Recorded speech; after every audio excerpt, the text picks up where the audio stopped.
A note: following advice from work-life imbalance may lead to action being taken by HR, your family, the authorities, or higher powers.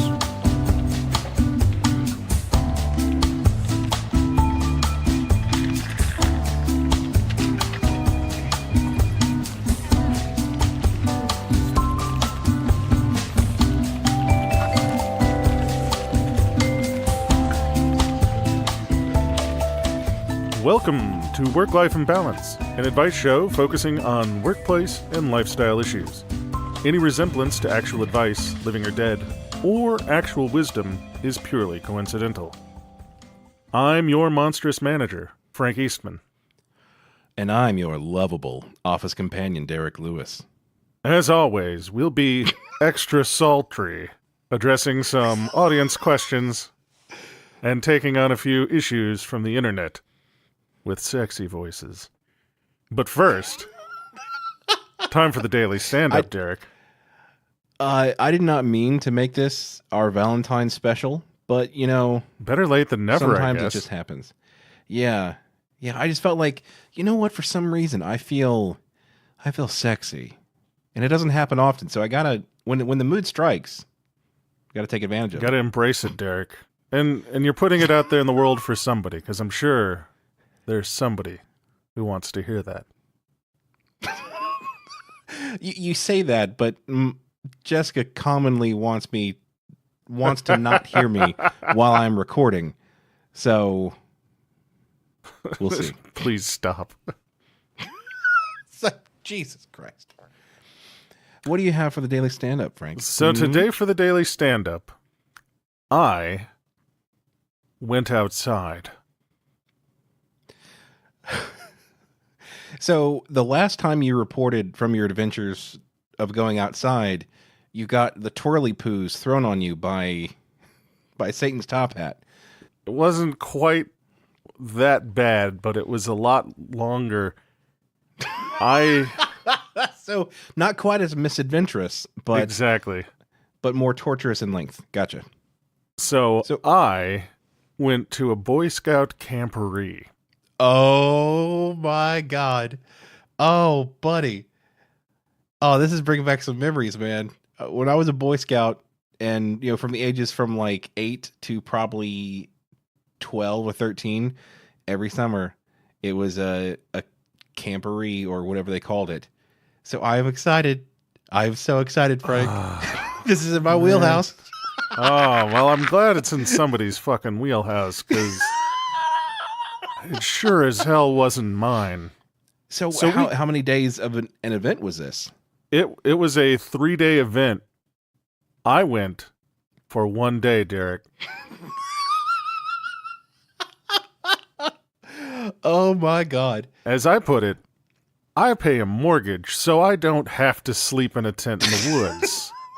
Yeah, you have a place that is protected from the elements, bugs, wildebeest, everything. Yeah. And it's fiscally irresponsible to go camping, to be honest. Exactly. Like, I've got to buy... you're wasting money. I've got to buy more places to sleep after the places that I've already purchased to sleep.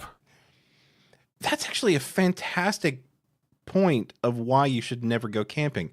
And I've turned people down for camping like constantly. Like, no shit. Like, at least like once a year, I turn down people for a camping trip. And I don't have a good reason other than fuck the outside. Yeah. But this is like, fiscal responsibility is a fantastic reason to not go camping. So this is great. So this has already been a very helpful discussion. Yeah, that's what I'm here for, man. Tell me more about your experience. So I've never been to one of these before, which should have been fairly obvious pretty much from the get-go. We arrive at the campground, and it's been raining for like, I don't know, on and off for the last week or so, so the ground is slightly moist. Uh-huh. And we're just kind of parking in a field. Me in my sedan, and all the other parents in their 4x4 Super Duty SUV truck things. Mm-hmm. with the all-wheel drive and the gigantic tires, and I'm like, I appear to be slightly underdressed. So we get there, and it's just like, I'm just going for the day so that he can enjoy the Boy Scout camp festivity thing stuff. Right. They were going to do like, there's a bunch of competitions and stuff. So you've been to the camporee, Sure. but for those people who have had the good fortune not to have experienced this camporee thing at all, it's where like the Boy Scout troops all get together and they set up individual camps based on their troops, and then they have competitions for Boy Scout things. Can you be more specific, Frank? So I mean, because it sounds like, you know, I don't know. Just for some reason, that statement of like Boy Scout things struck me as very like, I don't know what these kids do. I merely I'm am barely transportation. involved. Yeah, I just drive the child to the meetings. I'm not necessarily the most involved parent, I guess. I'm a bad parent. Well, look, he chose to do something outside. I can understand. I mean, sometimes our kids pick things that are just completely antithetical to everything that we believe. But, you know, typically the things that happened at the camporees when I was younger was like archery and, you know, fire building and axe throwing, other such dangerous things. Like now that I'm like hearing myself say it, like there's a lot of like weapon-based things that we did. Oh yeah, Boy Scouts competitions. are an armed paramilitary group. Luckily, the youngest is too young for such things, and he was there for the Webelos, the junior Boy Scout, the right, which I old think, Cub Scout, junior Boy Scout, exactly. Yeah, interstitial. you have the youngest, which are the Cub Scouts. Then you have the Webelos, which are, you know, above the Cub Scouts, but before actual Boy Scouts. And you have Boy Scouts. And then is there anything after that before Eagle Scout? I don't Like, know. I feel Derek? like there's some Maybe. like Wayfarer or something. I don't know. I feel like there's another step. Pathfinders or there we go. I mean, that probably is more like actual like Guerrilla they say Recon, yeah, Junior so yeah, American Ninja Squad. I don't know. Yeah, there are age-based buckets in which the Boy Scouts are divided into. So Webelo, which means that they probably were not allowed or encouraged to have so many weapon-based competitions yet. Yeah, so their skills, let's say, were a relay race in which one is supposed to recite the Boy Scout laws, rules, mottos, something. The Boy Scout code. That's it. One of those words. The Boy Scout code. I know it forward and backward by heart. Sure you do. Then there was a knot tying competition. Uh-huh.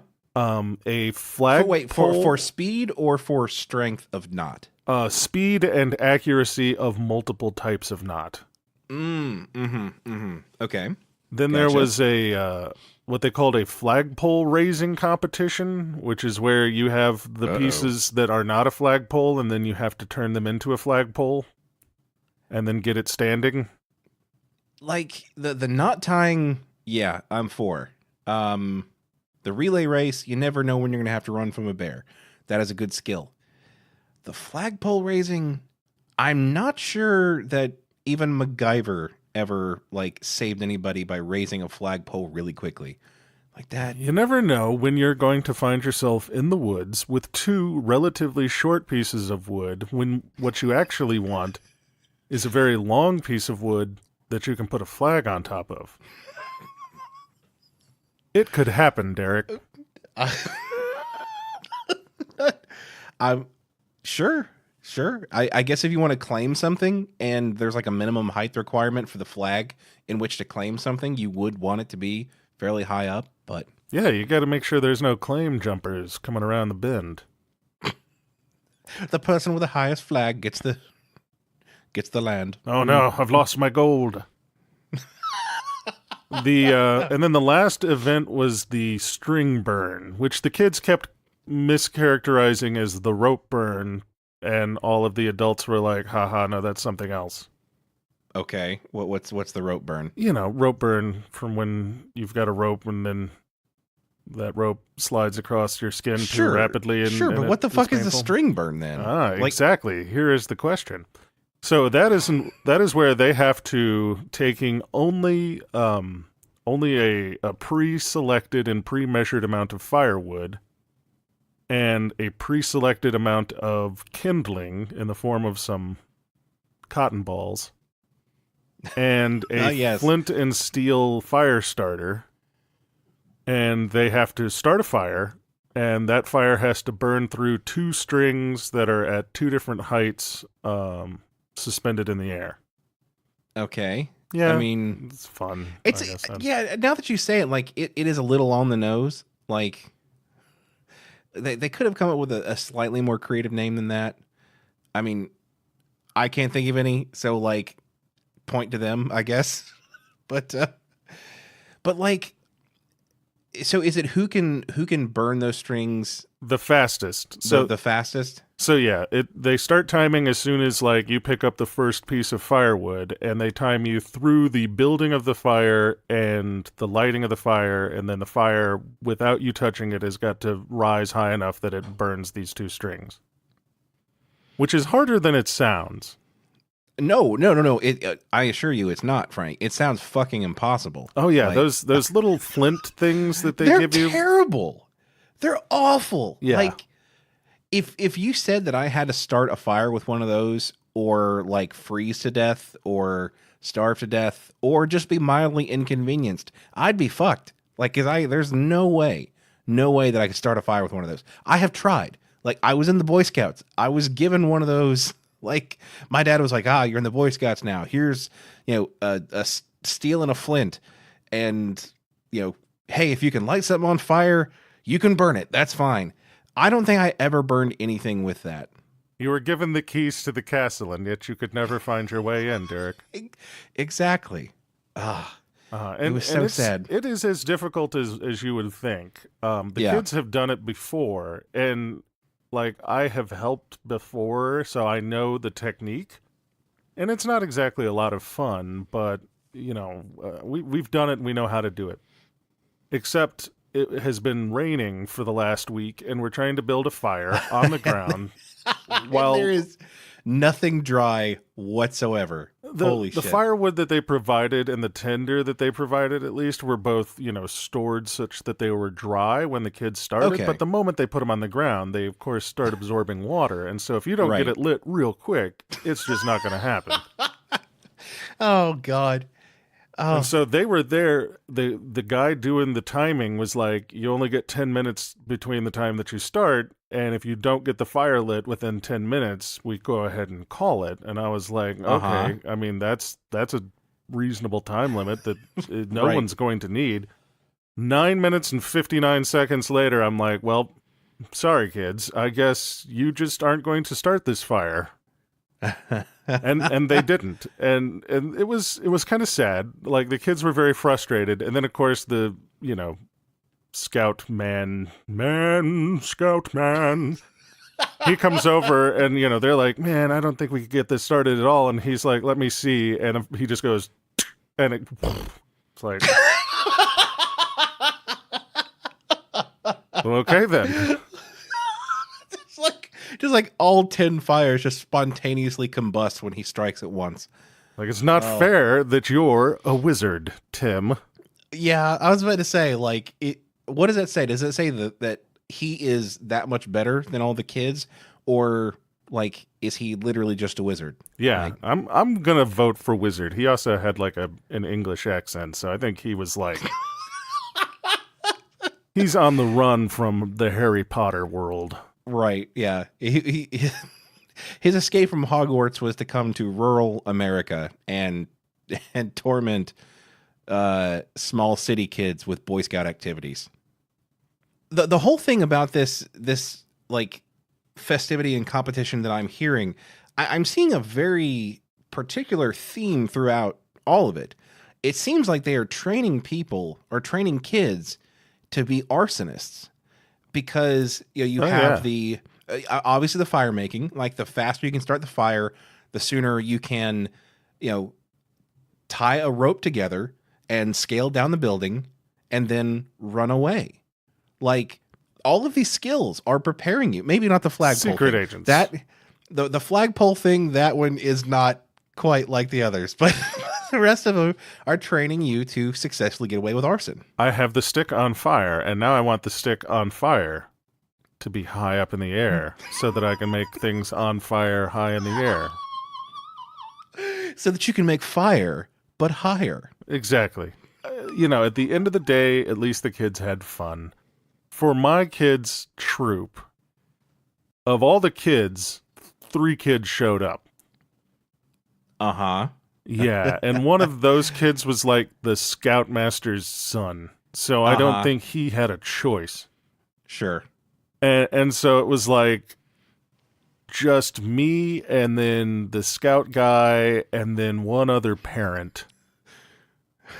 And these are competitions between the different troops. Right. And numbers play an important factor in whether or not you do well in these competitions. Oh, and there was one last competition that I forgot, which is probably the most useful of all the competitions. The stretcher race. So the kids have to take 2 sticks and a blanket and turn it into a stretcher. Uh-huh.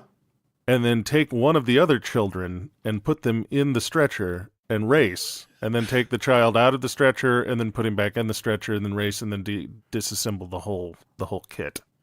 Uh-huh. Okay. So there were other teams that were like, it was definitely one of those 80s movies where you've got the underdogs and you've got the mean kids who are the ones that practiced. Right. And it was definitely one of those situations where we get there and it's like, this is the 3 little kids that decided to show up from troop, whatever. Like all are like heavyweights or like little giants or something of that nature, where just a bunch of little shrimpy kids like have to go against the like athletic do-gooders, the insufferable people that actually want to be there and want to like do really well. The 23 kids from Mountain Brook whose parents are really, really into this and have spent $10,000 on high-end camping equipment and stuff. Uh-huh. Where they've got like a car that transforms into a small palace in the middle of the field somewhere. And, it's all those kids in one troop. And then it's like my kid who can barely be convinced to go outside along with his dad who's like, it burns. It burns.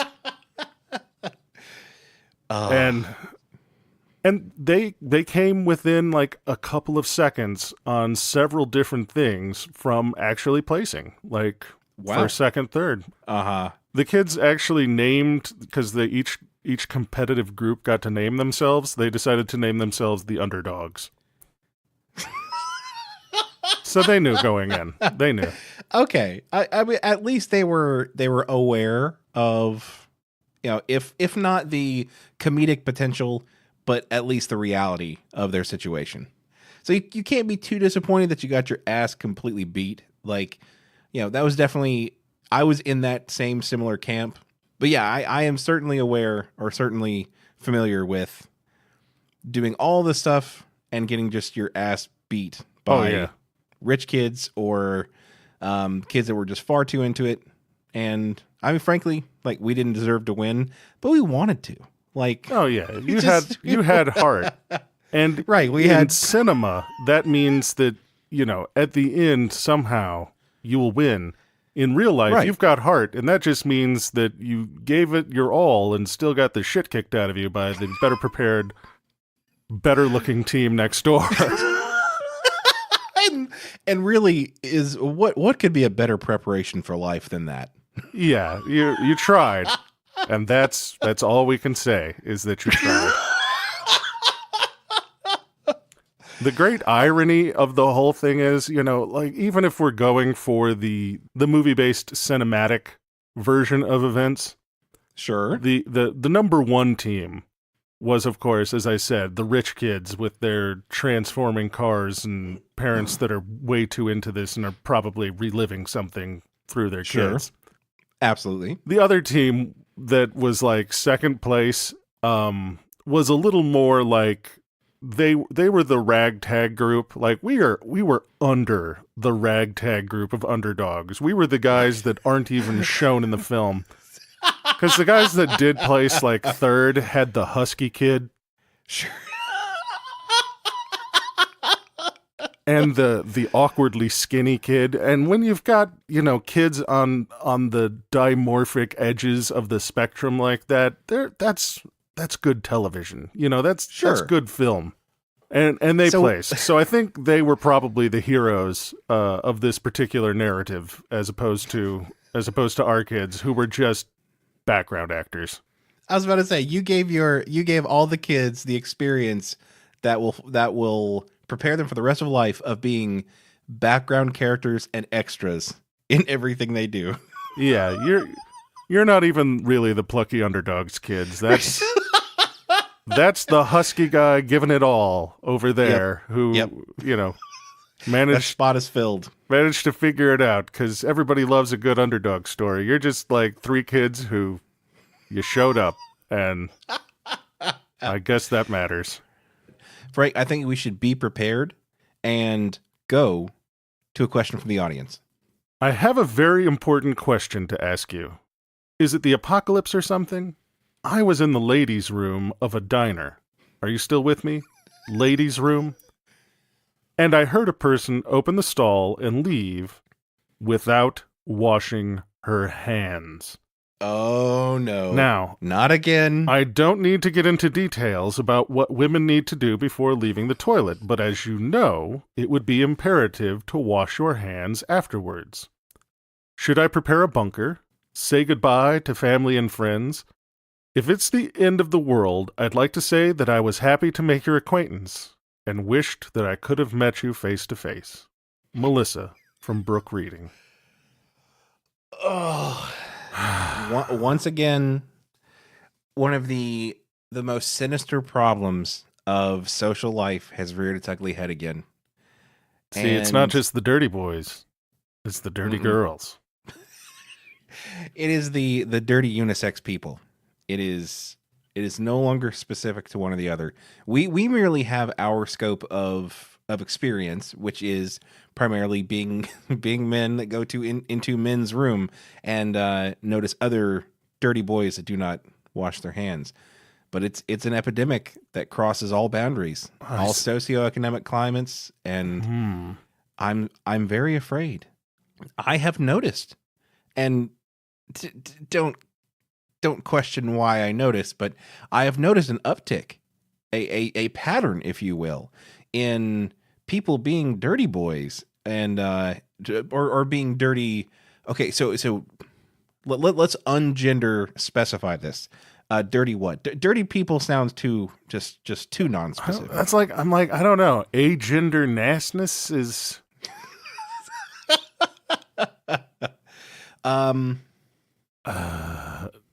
Yeah, this is a sticky wicket.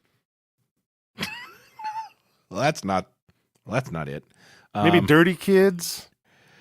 No, something with pan in it. Pan nasties? I don't know. That just sounds like a real gooey sort of dessert that you bring to the church function. All right, we'll workshop it later. But whenever these disgusting people of all walks of life commit this heinous crime, I have noticed that it is happening more frequently. Either I'm becoming more neurotic about it, or people are becoming less clean, which means that they're absolutely trying to herald in the apocalypse. Can there be any other explanation than that? Derek, it's 2019. Have you looked around? Have you turned on the news? Uh-huh. I think I can see. It's just, is it worth it anymore? Like,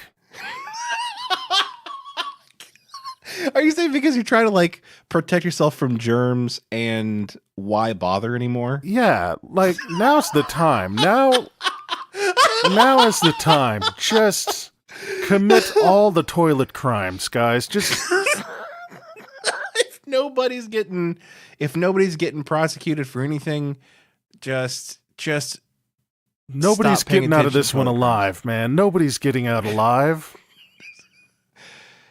Just let's all go down together in one filthy, nasty, just gross pile of unwashed hands that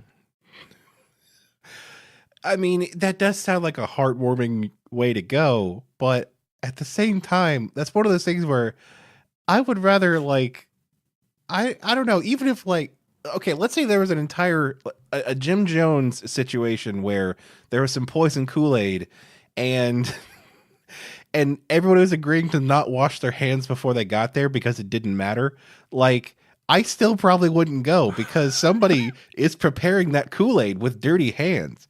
And I'm not drinking this Kool-Aid after you've prepared it with those nasty, unwashed suicide hands. You just see like Barbara in the back just like stirring it with like an open hand. Like just stirring just the Kool-Aid. elbow deep in the Kool-Aid. Yes. In like a big vat, like a 5-gallon bucket of Kool-Aid. No, I don't care. It wasn't what's even a happening to clean me. bucket when they started because they didn't care.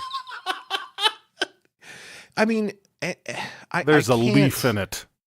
I wouldn't want that, but that may not be my primary concern. But no, I would not be happy with that. And maybe that does put me in a particular category of people that is a little bit too concerned with the bathroom habits of others. But honestly, like, that's kind of been my whole shtick for this podcast. I am far too concerned with other people's bathroom habits. So if we're not going to be nihilistic about this, if we're not just push the button and bring it on, I mean, who knew? Like, we managed to avert in 2012. It was a close thing. There were some Incan deities that had to be put back underground. Because for what reason? The Mayan calendar or something? Yeah, to avert the apocalypse.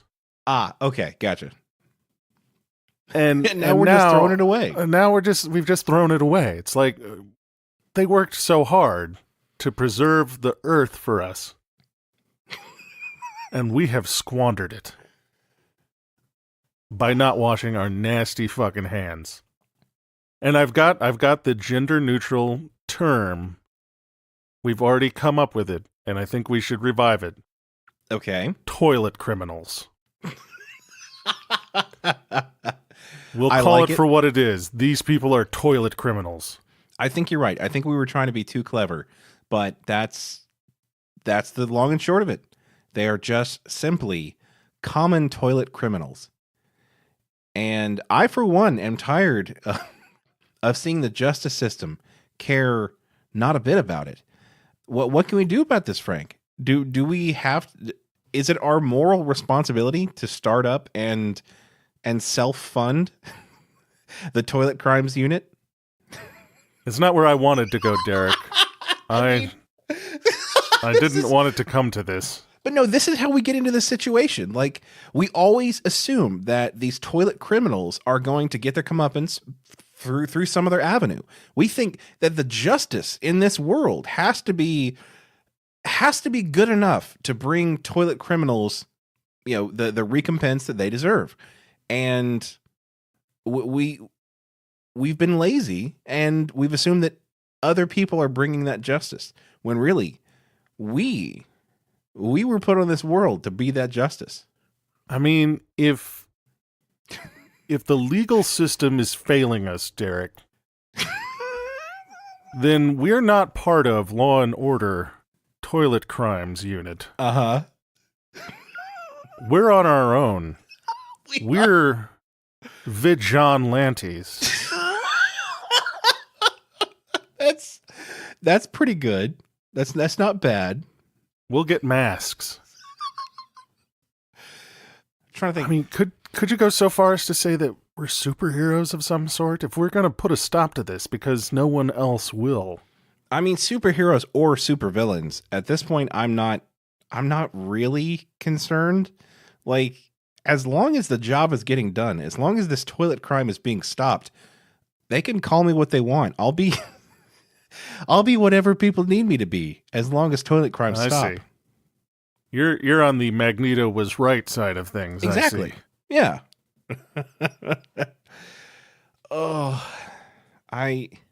And I mean, for all that Melissa is like, hey, we know that it's the end times because it's the ladies' room.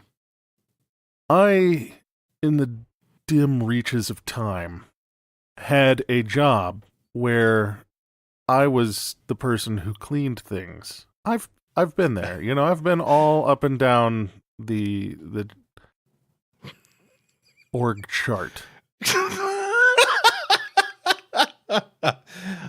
Now you're at the top now, but before you were at the bottom. I mean, I'm not going to say that I'm at the top now, Derek. I'm solidly in the middle somewhere. Yeah, but at least you're away from the bottom. But I'm not quite at the bottom. But I did have to perform janitorial duties before.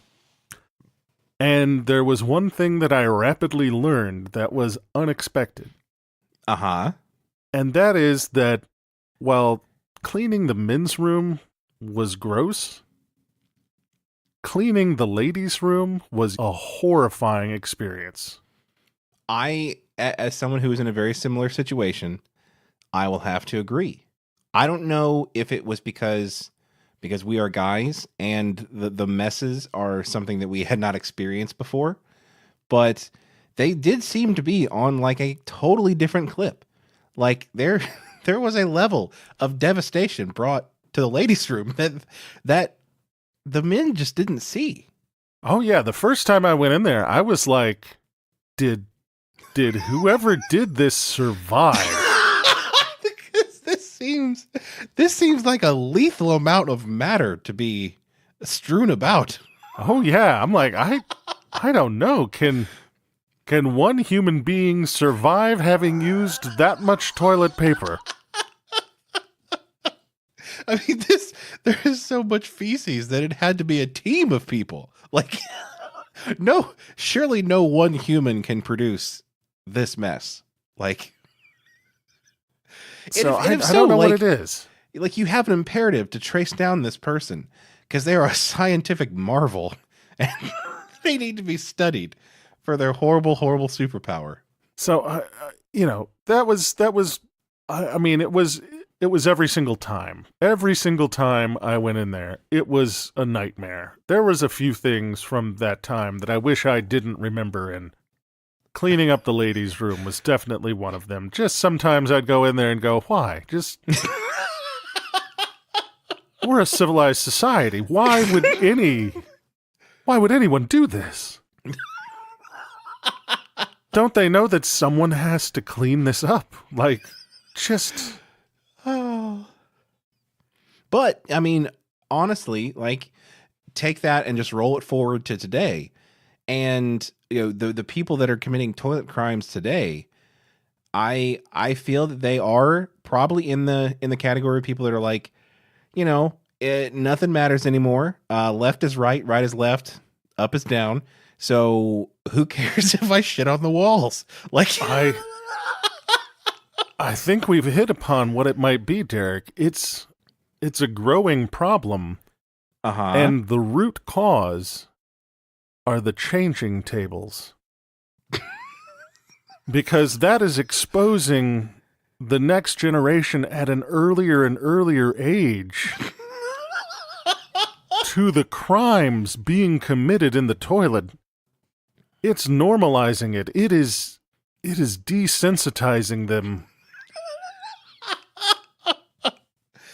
I mean, that infant child is seeing grown men and women walking out of the bathroom without washing their hands and nobody instantly punishing them. So they're learning by example that it's okay. I learned it from you, Dad. I learned it by watching you.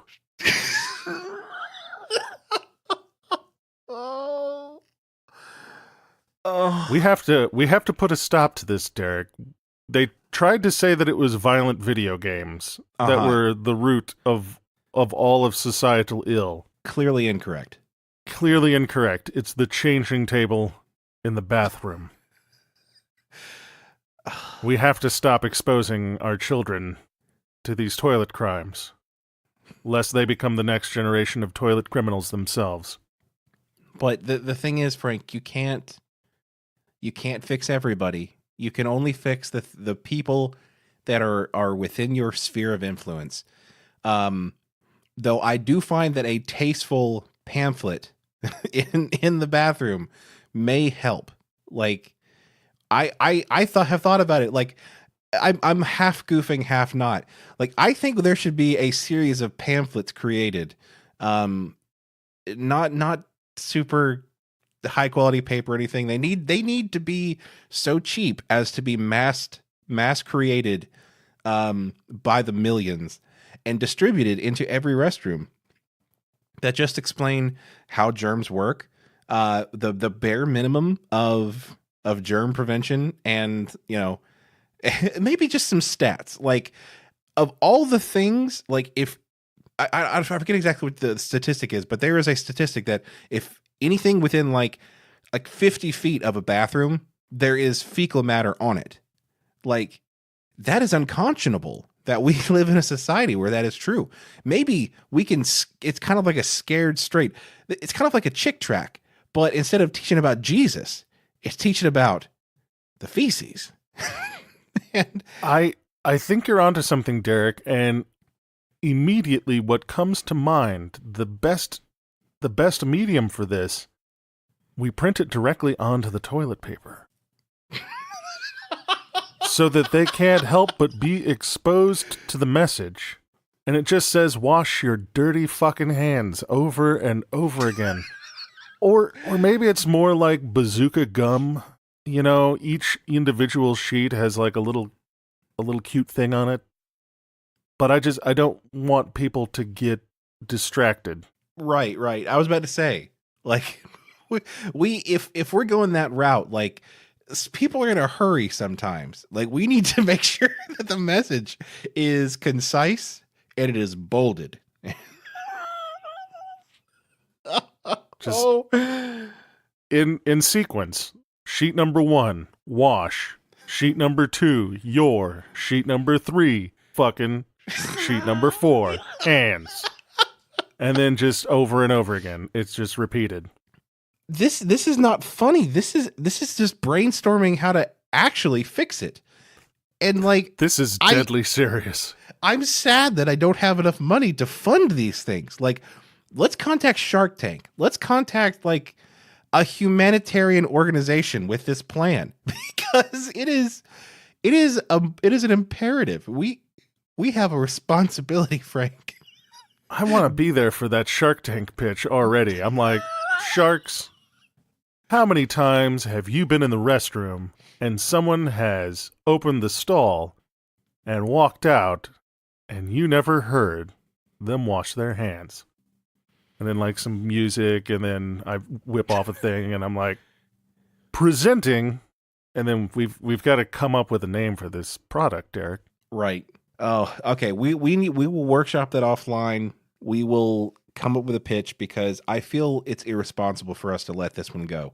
But for my mental health, I do believe we need to get to an issue from the internet.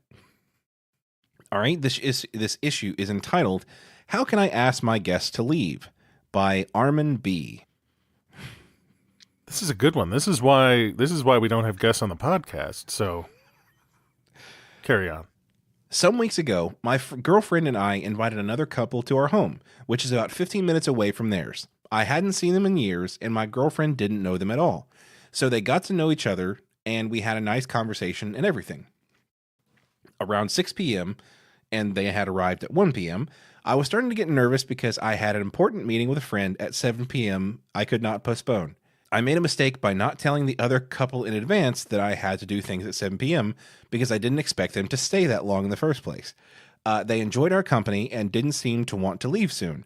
Finally, and luckily, somewhere around 6:45, they decided to leave.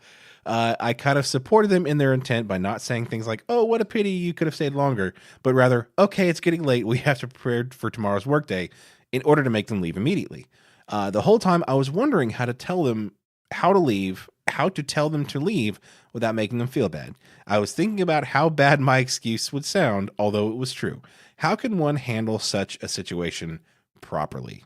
So, I mean, they were only there for, 5.5 hours or 5 hours and 45 minutes. So I would say a reasonable visiting time. But I mean, it depends on what you're doing. Sure. And I get it. Once people have begun to couple up or whatever, they invariably become unfun. And so when they're offered a tantalizing glimpse of what it's like to have fun again, they tend to grab onto it and not want to let go. Uh-huh. And then they overstay their welcome. Sure. Now, I get that, but I think that is something that is universal enough that I think you should lay out some ground rules before hanging out with another couple. Like, especially, well, no, I'm not saying especially.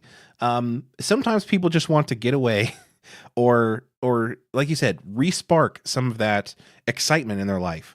And there needs to be some ground rules set that, okay, sure, this will be exciting, but it will be ending by 7 p.m. Like, how would it be best to present that to them? Is that something that you have like on a maybe on a business card or like in the Evite that you send them? Like, okay, here are the ground rules. Like, I think ground rules is good. I think laying out expectations early is the key. mm-hmm. Like, definitely saying up front, hey, I've got something at 7. One, like, that set expectations. 2, it makes you seem like you're more fun than you are. like you have to schedule your hangout times Exactly. ahead of time because it's so busy. Exactly. Like, this going to improve your social cachet. Oh. Okay, so yeah, like, so you start planning out all your hangouts in advance, and you try to double book them, or put them multiples in a single day, so that you can seem like your schedule is extremely full, and you can say things like, "Oh, sorry, I can't have drinks from 4 to 6. That's when I'm going to the trampoline park with Jerry and Monica. I could pencil you in from 1 to 1:30, maybe. Could have a quick afternoon drink. Stop by for a coffee. And I think you can do this even if you are, like, pretty much all of us honestly are, seriously and terminally uncool. Uh-huh. Just make up limitations. Make up boundaries. Set those boundaries early. Make those boundaries seem like you've got a much richer and entertainment-filled life than you really do. Just like, yeah, I would love to get together, but I'm going to have to wrap it up by 5:30 because I've got a dinner engagement. That dinner engagement is some microwave chicken nuggets. But I was about to say, I'm dining with a king, Burger King. Yeah.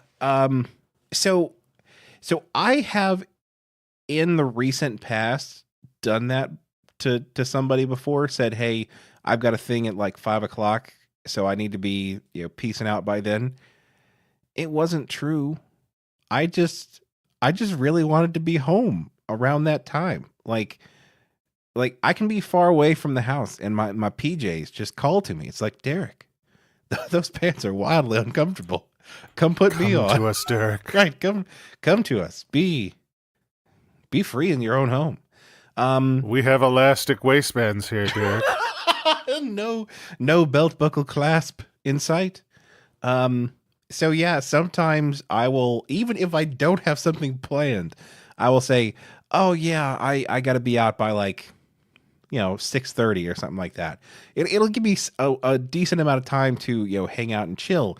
But yeah, if I know the thing is, like, I know me, and about halfway through whatever I'm doing, I'll be like, man, I'd really fucking like to be home right now. Like, just really like to be home. So instead of me just not going all together, I pre-plan myself an out so that I can just escape, just go home, get in them sweatpants and grab some Cheetos. That's a lie. I don't have Cheetos. It's probably some sort of protein bar, but still, it's at Kale my house. chips. All right. So for the interest of time, why don't we do another issue from the internet? I'm down for this. So the title for this one is "Coworker Regularly Placing His Foot on My Desk. How to Get Out of the Situation" by Jimsir. Jimsir asks, "A certain coworker of mine has a habit of placing his foot on my desk while conversing with me. My desk is an L shape, and where he stands is not across the desk from me, but at the end of one of the legs. This makes me uncomfortable, as his crotch is at a relatively close distance to my face. I cannot roll my chair back too far because the other leg of the desk and the wall are behind me. The situation is further complicated because I am a woman, and he is my direct supervisor. I honestly believe that he does not know it makes me uncomfortable, nor do I believe there's anything sexual about the behavior. He is in his late 50s, and I really think he is just used to a different, quote, time and place. I realize the most honest solution would be to directly confront him about the issue, but in the past when I have done this, it always results in this odd period that can last for days where he acts like he has been offended, mopes around, and generally avoids me. My questions are, is it appropriate for someone to place their feet on your desk when speaking to you? And is it appropriate for a supervisor to place their feet on a subordinate's desk?" So I'll open up with, this is one of the people who will be overthrown when the time comes for societal change, Derek. Uh-huh. This guy knows exactly what he's doing. This guy is a class think so? A fucknut asshole. All right, Derek, I'm a tall man. Uh-huh.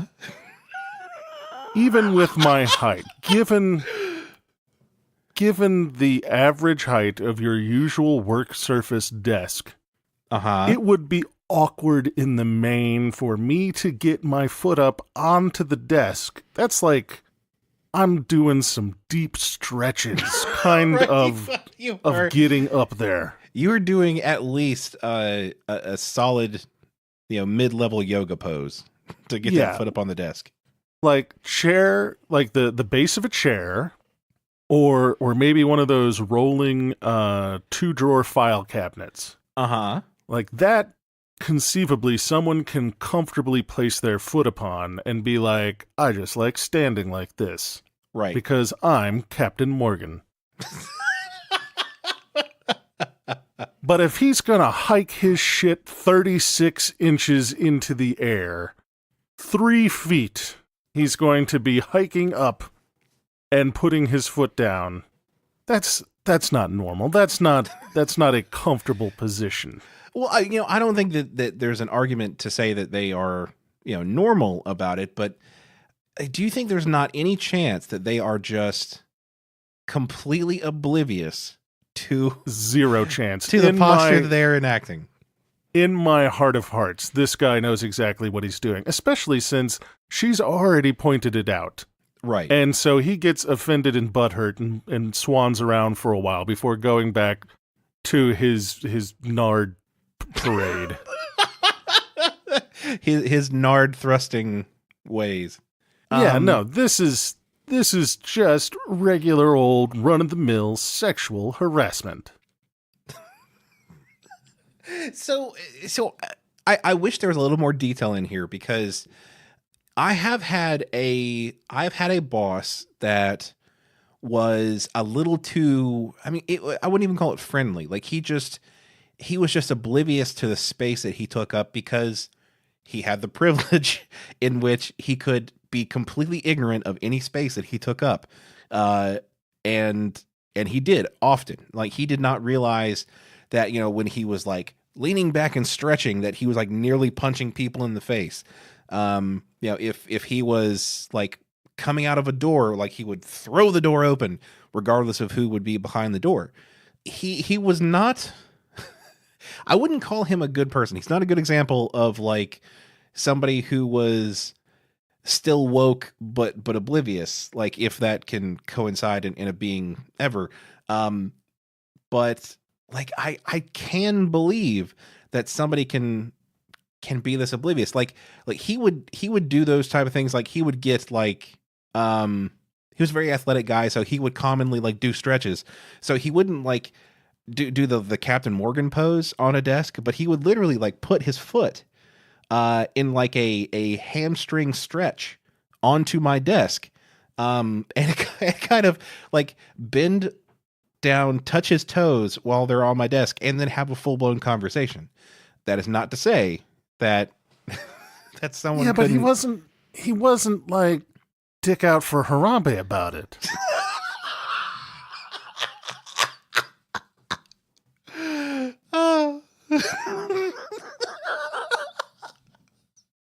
No, like no, this seems a very, like, the description was of a very crotch forward pose, which, right. like, it's not going to make for good audio. I could attempt it right now, and I can say, I already know this is going to be wildly uncomfortable. It is not the kind of pose one just assumes unconsciously, like, yes, the most comfortable way for me to stand is for my other foot to be hiked all the way up onto someone else's desk. Right. And That's just not a comfortable place. That's like, if you're doing hammy stretches because you're that kind of douche, like, maybe, but not the Captain Morgan with your leg, you know, somewhere near your fucking armpit. So the I think the saving grace for this question asker is that at least, like, this is a bad situation. The best of a bad situation is that at least it's probably an office environment, so they're probably not wearing like sailing shorts, like mid-thigh or higher shorts. Like they're probably in slacks, but at least it is somewhat covered by fabric instead of getting a much closer look at the inappropriate area. It's not better. I know. I'm just trying. I know you're trying to find the silver lining, Derek, but there's no silver lining to this rain cloud. So, I mean, do we pull an old tool out of the toolbox and just reinstate the no-fault cock punch? I think we do, Derek. I think it has to be done. It's the only way. I mean, there's only certain ways that people learn. And talking has done nothing. Yeah, obviously this guy isn't listening. The only thing he's going to listen to is low-key testicular torsion. Low-key testicular trauma is the only way to get through to some people. Like, once I will say, like, one will do it. Like, yeah, that's it. Like, there's no more. If he comes back for seconds, then there are some bigger questions at hand. But no, that first one should fix him. Once the tackle has been tapped, you know that pose is not a safe pose anymore. Like, right now, his conception of this is that it's a safe place for him to put his dangly bits. All in the air in this person's face, because he believes he has the privilege and the power to do so. Right. To do so. And he needs to be informed that no, nay, no longer. Oh, God. Honestly, I think that is the only thing that can work with this, because he's your boss. You can try to go to HR, but that it is proper. Like, that's what should happen. Like, you should go to HR. But it may not have the result that you most want. And that sucks. Like, that is a shitty position. That should not happen, but it occasionally might. So you really have to take your workplace well-being into your own hands, or rather into your own knuckles, and execute our patented maneuver. I'm thinking the only other alternative is the plausible deniability stapler accident. Okay. Walk me through the execution of such. I mean, sometimes you go to staple, like, that big report. Uh-huh. And you need a hard surface to put it against. And then you slip and accidentally staple this guy's nutsack about 15 times. I think the first 3 are the only ones that you could explain away as accidental. Not that I'm saying that this still isn't a good strategy, but the first 3 you could get away with. After that, you're going to have to get creative with your explanations. I mean, it's just a classic. You're acting like you're trying to pull them out, and then you slip again, and then maybe there's a pratfall somewhere in there. But I think the anguish screams of your boss may be too distracting to properly execute staples 4 through 15. All right, I suppose we can limit it to 3. Uh-huh. But I mean, a well-placed 3 will, I feel, get the job done. Yeah, I guess 1 and then 2 for learning and 3 to grow on. 3 is all you need. So aim true. Want to punch the clock, Derek? Yeah. Oh my God. This has been a PSA for Crotch Awareness Month. Be aware of your crotches, men. I mean, I honestly think if there were more Jimmy accidents out there, people would probably be much more aware of where they're putting their crotch. Things have been too safe for too long. Too long. Oh, all right. So before we go, please send us your questions. We love questions. Frank loves questions. I love questions. We love your questions, and we need some more of them. So if you would, send them to questions@WLIcast.com. Check out WLIcast.com, where you'll find links to our social media, Patreon, merch store, and other cool miscellany. And speaking of Patreon, thank you to our wonderful patrons. To our listeners who aren't supporting the show on Patreon, consider doing so. You'll help us make the show better, and you can also get some on-air shout-outs, swag bags, and t-shirts. You can check it out at patreon.com/WLIcast. And please, do us a solid and tell someone you know about the show. Getting more listeners and growing our audience will only mean good things for the show, so do your part and spread the word. This has been the Work-Life Imbalance Podcast. I'm Frank Eastman. And I'm Derek Lewis.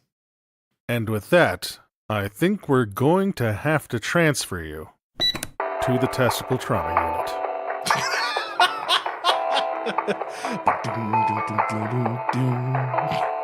That would be a very interesting installment in the franchise, I feel. Especially since the producer's name is Dick Wolf. Yeah. I mean, there's got to be an episode that actually has Dick Wolves. Right.